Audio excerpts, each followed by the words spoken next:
legal career spanned 35 years, the Senator of Taiwan, and hosted 4 television shows.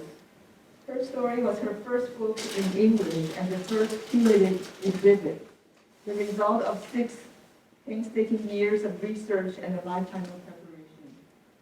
Thank you, Huali. And thank you, Krista, who has taken a lot of pain in preparing for this. And thank you, all my friends who come here. And thank you, all the librarians who have participated. I have done this project for over 10 years now. The most ridiculous question I heard proposed to me was, have you been discriminated since you're a lawyer? Well, my answer is, which day that I haven't been discriminated? It's very hard to be Chinese in here, in America, and also a woman is not easy. And every day, almost every day, because I'm more sensitive than most people. So people say something, I know it's biased, but I would just ignore it, okay? People would say, oh, wow, you have 2 doctorates? You're so short and you're female. Why you have to work so hard? I say, oh, you insulted me in 1 sentence 2 times. Short and woman. Okay, never mind. So anyway, I have done research because I was taken aback by all those poor women. Being women is very, very hard, and especially being Chinese women. Then, when I came to the U.S., I was greeted. First, I went to Columbia University, a college of physicians and surgeons, and there I built friendship with Jewish people, and I know Jewish people suffer discrimination. They way back to World War II. And in the beginning, everyone say, oh, at least I am not being discriminated. That's their business. And pretty soon it became their business. And they have nobody to help. How 6 million people, Jewish people, have been killed. And then they know it's their business. So now, whenever there's a discrimination case, they all gather together to help. So when the anti-Chinese hate started, we received so many letters from Jewish group. They say, what can we do to help? Because this is not a discrimination against Chinese. It's a discrimination, period.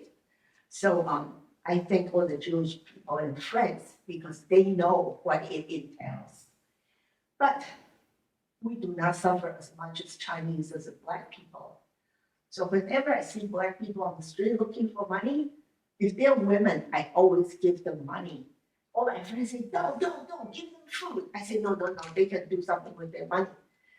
So, I have a lot of problems, like have too soft-hearted toward discrimination issue. That's why I started this. Next slide.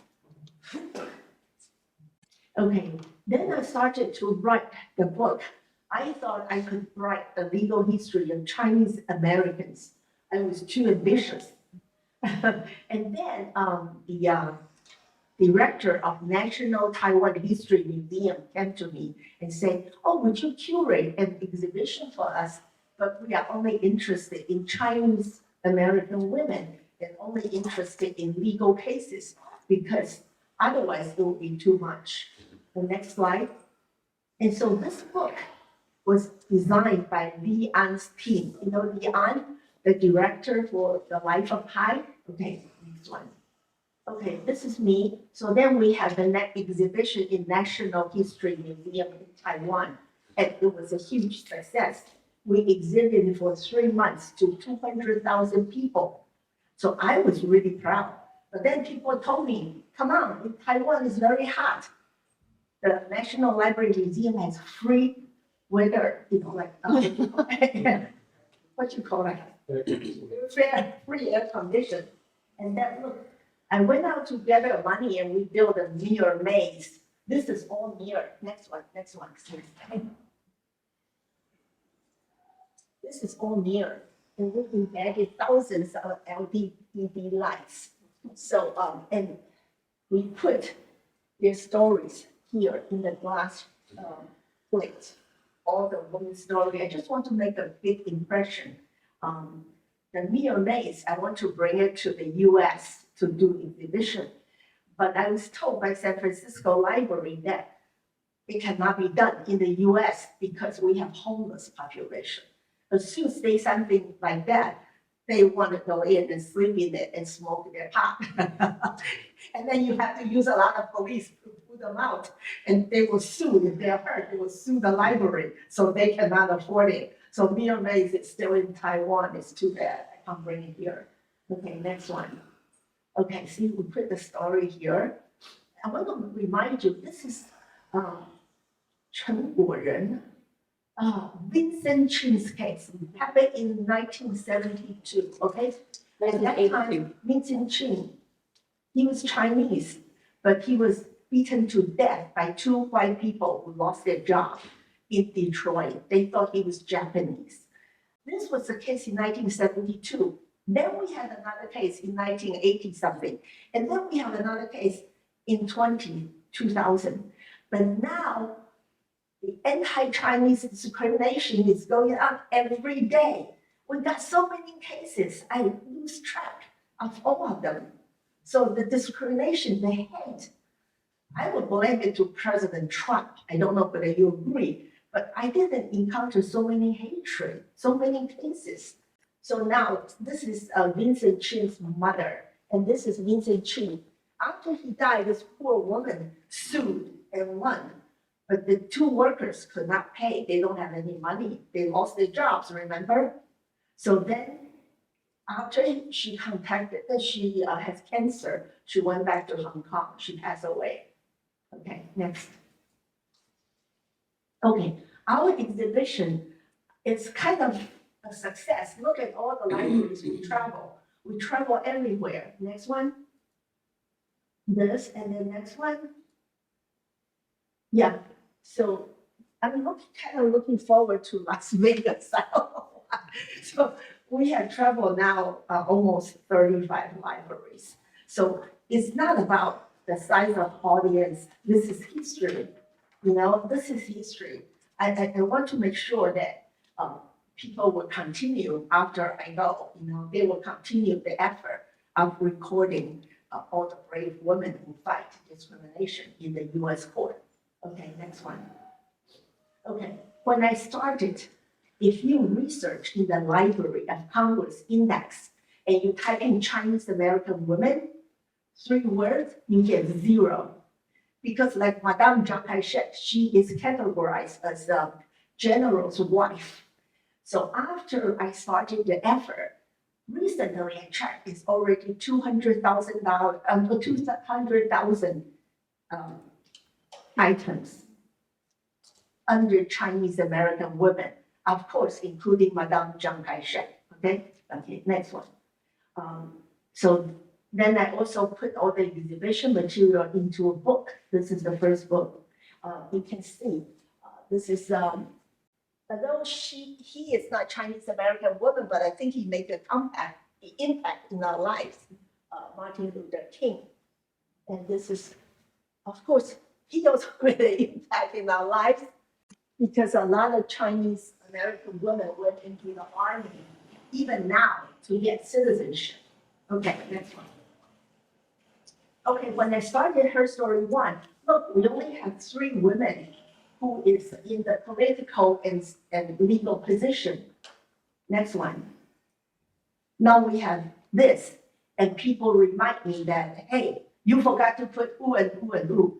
And they're not just mayors, they are women in very important position. Look at Michelle Wu, she's mayor of Boston. Look at Heidi, she's Undersecretary of Defense. Now, that's not a small position. And we have all those great women. And Judy Chu, the top second, she, this is her second term. And her opponent, political opponent, say that she is a Chinese spy. Can you imagine? She was born here. Okay, next one. Okay, this is Herstory 2. Next one. Okay, this is the first case. 1874 is the first Supreme Court cases of Chinese American women, because at that time, 22 women went to San Francisco from Canton, China. And as soon as the immigration officer took a look at them and said, "You're all prostitutes," and they were sent to be deported.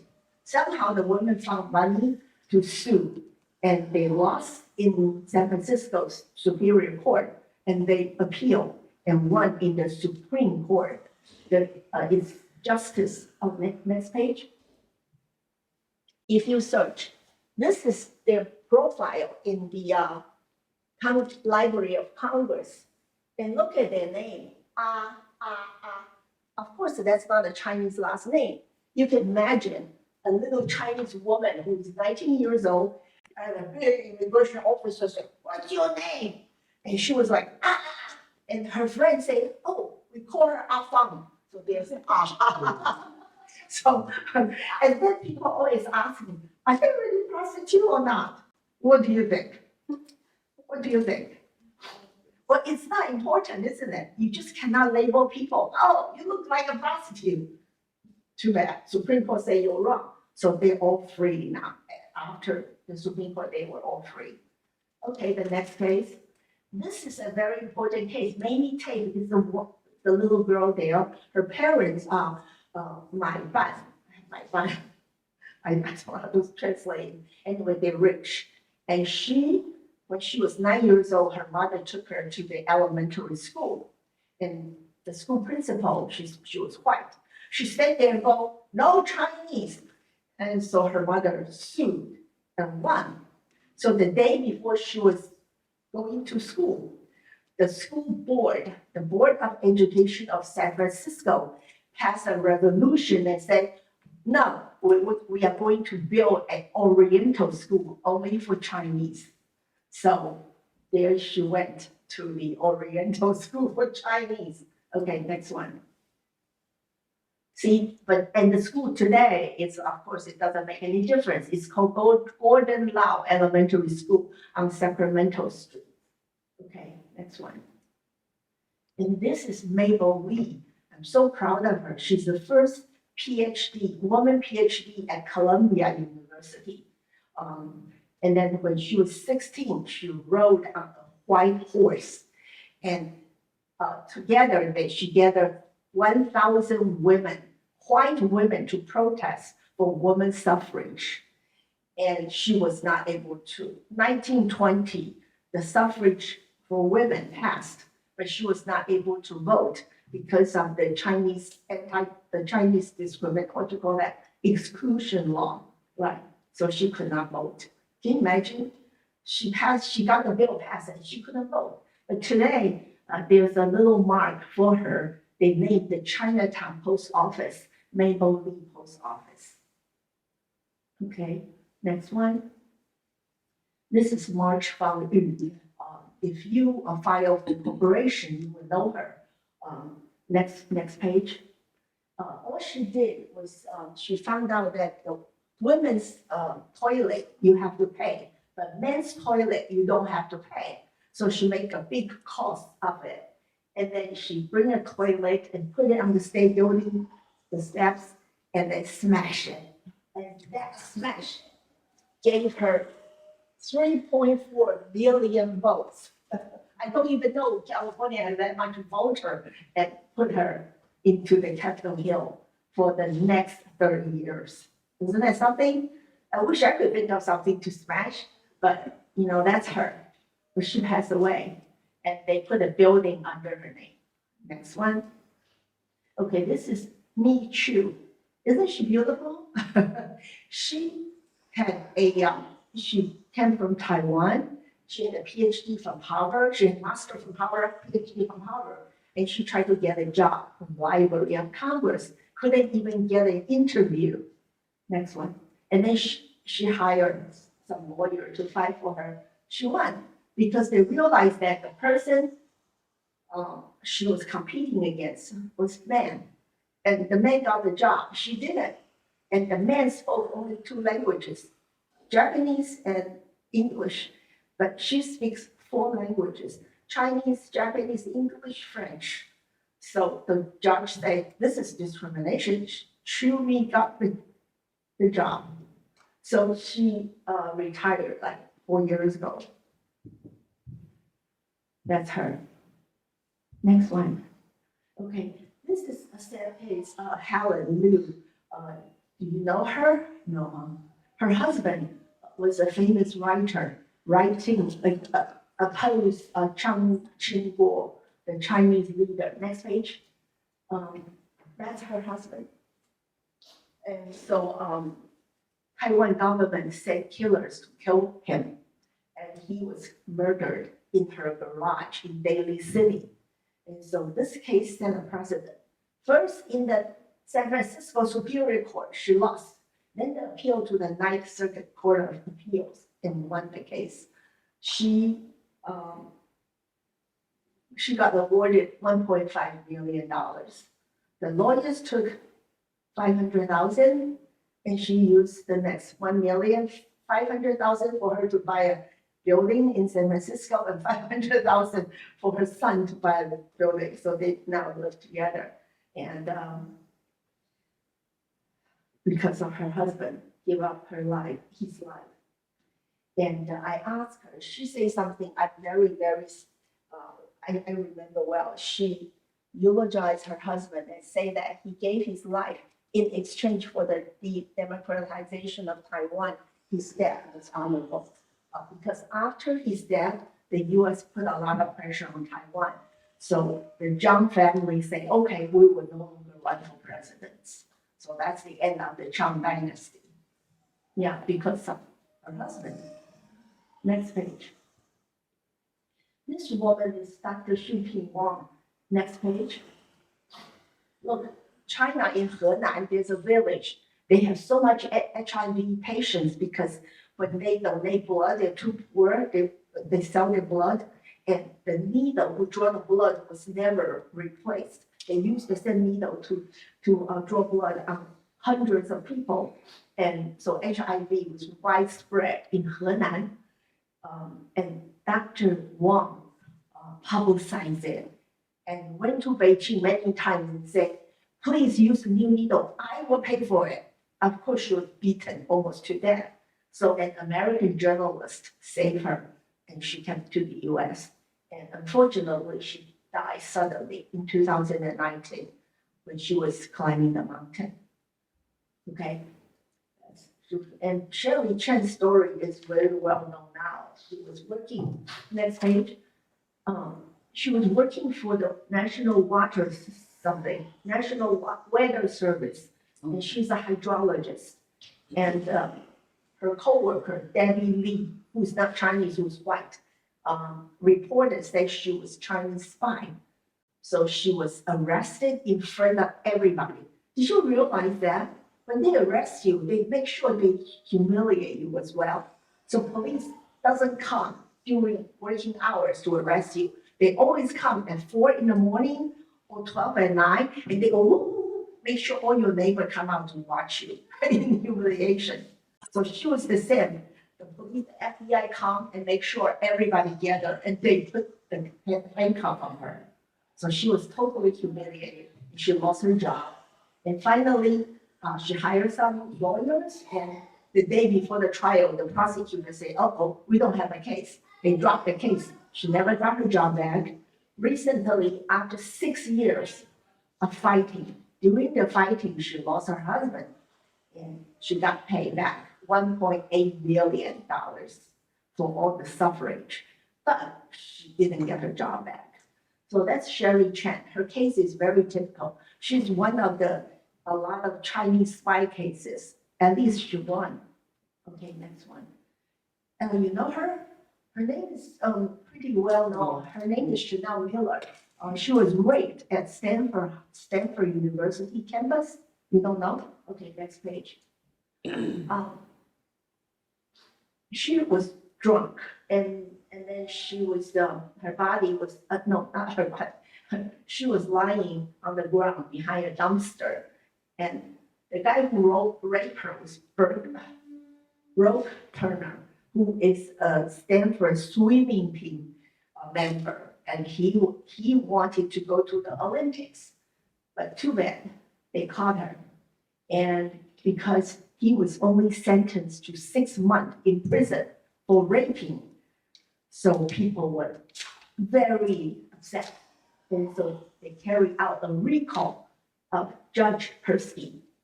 And Persky was recalled. The first one in 76 years history of California. So Chanel Miller got her victory. And she's now a freelance writer for New York Times. I know her because her parents lived in my house for a year. And she is just as beautiful, as nice as her victor. So she changed 3 laws. First, the rape law, she changed because rape used to be, you have to have the penal, insertion, but now you don't. Anything that goes through a vagina is considered rape. And second, you have to sentence the rapist at least 3.5 years, no more 6 months. And third is, I forgot the third one anyway, it's so she's very great because she changed 3 laws. Next one. Thank you. So that's it. Thank you. I forgot. Okay. After 2, of course, people like me who has nothing better to do has to go to Herstory 3. And I found my story. There's so many stories, but I found this woman. Do you remember her? She was beaten on the street of Oakland. She was 73 years old. And a man who was like 40, a white man beat her for no reason. So she grabbed a wood stick from the street and beat the shit out of that white man. And the white man was on scratches, and then he was like all bloody. And her grandson went to GoFundMe and raise money for her grandmother's hospital bill. 5 hours raised 980,000. This is a goal of only 50,000. And they raised almost $1 million. If you go to their website, you'll be more touched because each donation is $5, $10. In 5 hours, can you imagine? Okay, and then that DA was recalled, DA Chesa Boda. So he was recalled too. He lost his job. Look at all these women. Okay, next one. All right, and then some good news is finally we have an Asian National Museum in Washington, D.C. And Biden signed the bill. And this is Grace Mann. She is a congresswoman from New York. Okay, so that's it, right? Okay, thank you.